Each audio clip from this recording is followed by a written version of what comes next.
तुम छेड़ती हो ये गलत बात। अपनी मम्मी की कसम खा रहे सर। नमस्कार दोस्तों, आज हम इस वीडियो में बात कर रहे हैं कि बिग बॉस के घर में वीकेंड का वार पर अक्सर वही सेलिब्रिटी शामिल होते हैं जिन्हें अपनी फिल्म, वेब सीरीज या फिर गाने को प्रमोट करने होते हैं। लेकिन इस बार Anil Kapoor big office OTT में रवि किशन न तो अपनी फिल्म के प्रमोशन के लिए आए थे और न ही अपने गानों को प्रमोट करने के लिए, बल्कि ये भोजपुरी के सुपर एक्टर इस शो में शिवानी कुमारी से मिलने आए थे। जी हाँ दोस्तों, हम बात करें भोजपुरी के सुपर एक्टर रवि किशन। जी हाँ दोस्तों, बता दें कि बिग बॉस ओटीटी में ये घर में शिवानी कुमारी का बदतमीजी दिन पर दिन बढ़ती जा रही है।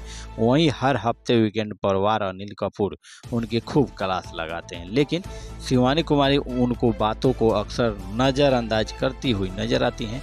जब इस बारे में उनसे पूछा गया सवाल, उनकी तरफ से एक ही जवाब दिया जाता है कि वो हैं हम तो भैया हैं, ऐसे ही हैं, हम जहाँ हैं से हैं वहीं यह भाषा बोली जाती है। उनके इस एटीट्यूड के चलते इस हफ्ते शिवानी की क्लास लगाने का मशहूर एक्टर रवि किशन अनिल कपूर के साथ वीकेंड का वार में शामिल हुए। वहीं दोस्तों दूसरी बात करें तो बॉलीवुड के सुपर एक्टर अनिल कपूर ने वहीं रवि किशन की सरप्राइज एंट्री के बारे में बात करते हुए कहा कि आमतौर पर बिग बॉस के मंच पर सेलिब्रिटी अपने शो या फिल्म के प्रमोशन करने के आते हैं। वहीं दोस्तों बात करें, लेकिन रवि किशन ने यहाँ सिर्फ शिवानी से मिलने आए थे। रवि किशन ने शिवानी की क्लास लगाते हुए कहा कि हम खुद गाँव से हैं और तुम्हारे गाँव में भी हमने एक फिल्म की शूटिंग की है। वहाँ के लोग भी बहुत मीठी भाषा में बात करते हैं, लोगों का सामान देते हैं और अरैया शिवानी गांव के लोगों की बातों में कितना गन्ने का मीठ रस होता है, लेकिन तुम्हें करेले का जूस तुम कहाँ से लेकर आई हो।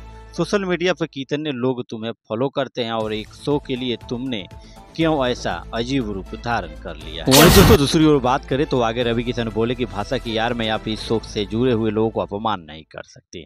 हमारे देश का कोई भी गांव, कोई भी भाषा और हमारे देश की संस्कृति सामने वालों को अपमानित नहीं सिखाती। आप यहाँ गांव के लोगों को गलत इमेज बना रहे हैं। जब शिवानी ने रवि किशन की बातें सुनी तब वो फुट फुट कर रोने लगी। उन्होंने कहा कि सर आप जाकर हमारे वीडियो देखिए, हम इस तरह से ही वीडियो में बात करते हैं। जी हाँ दोस्तों, वहीं बात करें शिवानी कुमारी की बात सुनकर रवि किशन ने समझाते हुए कहा कि वो खुद बिग बॉस के शो का हिस्सा भी रह चुके। उन्होंने कहा कि मैं खुद 3 महीनों से इस घर में रहा हूं और मैं आपका पागलपन समझ सकता हूं, लेकिन इस शो में मुझे बहुत प्यार दिया है, आपको भी मिला हुआ है। जी हाँ दोस्तों, बता दें कि मौके का सही इस्तेमाल करना और एक ही बात याद रखना कि किसी को अपमानित करके, किसी को काट पीट के, किसी को चोट पहुंचाकर, किसी को नीचा दिखाकर आप इस शो में आगे नहीं बढ़ सकती हैं। जी हाँ दोस्तों, ऐसे में लेकर और शिवानी कुमारी के लेकर आप बयान को लेकर और शिवानी कुमारी की बातों को लेकर आपका क्या विचार है, आप हमें कमेंट कर सकते हैं। वीडियो अच्छा लगा तो दिल से लाइक, शेयर, सब्सक्राइब करना नहीं भूलिएगा। तो फिर से मिलते हैं नेक्स्ट वीडियो में, तब तक ले जाएं।